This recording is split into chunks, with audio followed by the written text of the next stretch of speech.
Hello and welcome to your Yale Week. I'm Nicole Daly and here are this week's top stories.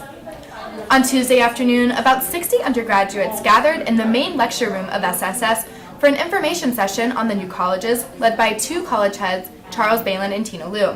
121 students have signed up to transfer to Benjamin Franklin and Pauli Murray colleges since the window for applications opened up last week. Liu and Balin will host a second information session on December 1st. On Wednesday evening, around 300 protesters gathered in the cold outside TD Bank on Chapel Street to protest the company's funding of the Dakota Access Pipeline.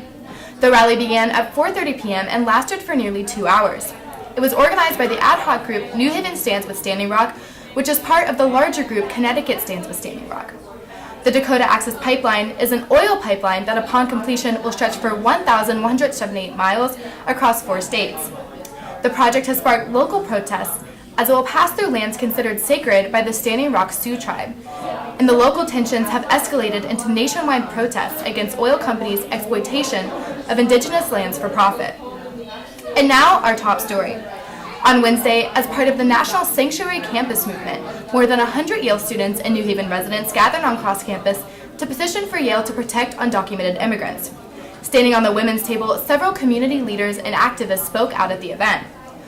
Earlier on Wednesday, Salve issued an official statement saying that even before the election, the university had already been working on addressing the potential changes to immigration law that the new president might bring. That's all for this week. From Evernote YTV, thanks for watching. Have a great weekend, and go Bulldogs. Called against empathy. How would you define empathy, and how in the world can you make a case against it? So it's a good question because people mean different things by empathy. Some people mean by empathy everything good and kind and nice, and I'm not against that.